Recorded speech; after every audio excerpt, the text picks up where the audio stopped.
Hello, I'm coming to you today to talk about my review of The Beekeeper. I'm sorry I'm outside. I'm still here at the movie theater. There's a plane going over, but I wanted to talk about the movie, talk about some takeaways from the movie, some very important takeaways. So let's get started. So I wanted to say that it's a great movie. It stars Jason Strahan. If you've ever seen any of his movies, it's very action-packed. There is some blood and some gore and some shooting and stabbing. Again, that's his MO for the most part in most of his movies. Also, there was Felicia Rashad, so it was great to see her in the movie Rashad. Mispronounced her last name, but it was a great movie. I enjoyed it. It kept me on my seat from the beginning to the end. But more importantly, I wanted to talk about the overall, or one of the themes in the movie about fraud, large-scale fraud.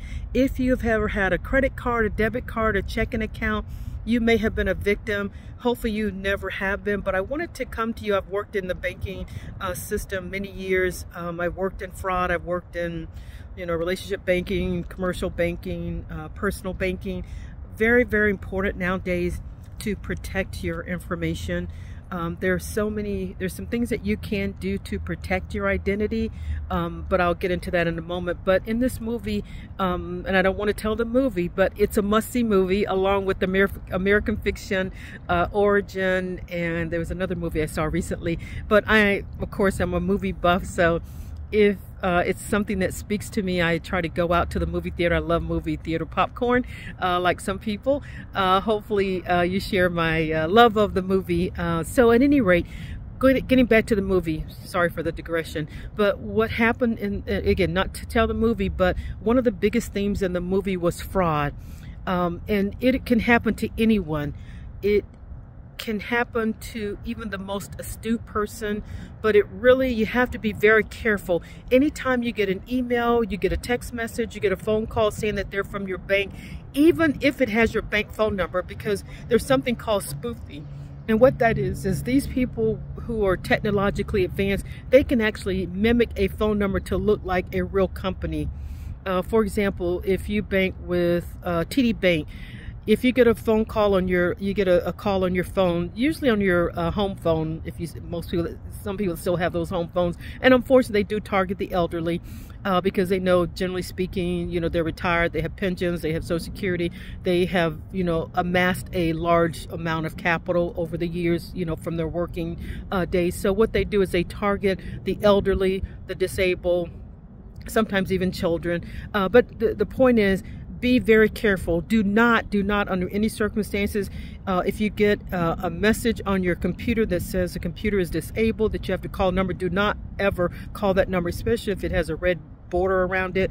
That's a red flag to you. Do not do it. If you get a text message saying that your account, they need to talk to you, this is a fraud department, it's a standard line that's used. This is a fraud department. Do not ever answer those.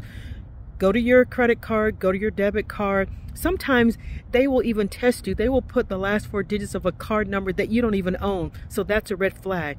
Another red flag is if the text message is a standalone. If you get a text message and it doesn't have a continuous thread, because typically the banks send it from the same, 5-digit number, it's not going to be a real phone number. Whenever the bank sends you a text message, it will not be a 10-digit number. That is someone else's, either a burner phone or someone else's phone number. The bank, usually, generally speaking, 99% of the time, it's a 5-digit number. So do not respond to it. Go find your card, or go to, Google the bank name. Make sure it's the right Google, because there's fraud on Google, because companies pay to have their number put at the top of the algorithm. USPS is a prime example. You shouldn't pay more than $1.50 to change your address. So there's a lot of fraud there as well. Companies that are very similar to USPS, but they're not the United States Postal Service, to change your address. As you can see, there's a plane in the background there. So at any rate, this is just a cautionary tale. Just be very, very careful with what information you provide. Always call the number on the back of the credit card, the debit card, your bank account statement. Do not ever, ever, ever, if someone says they're from the bank, says, I'm sorry, I'm busy, let me call you right back, I'm getting another call.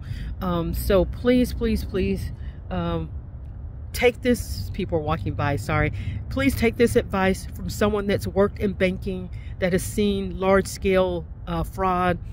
Please be careful. There's a lot of fraud out there. It's a billion-dollar industry. There are call centers set up around the world, and that's what they do. In the United States as well as other countries. There are big rings that their job 9 to 5 is to call and try to part you from your money. So again, go see the movie. It's a great movie. I'm going to come back with some more tips on fraud prevention. Thank you.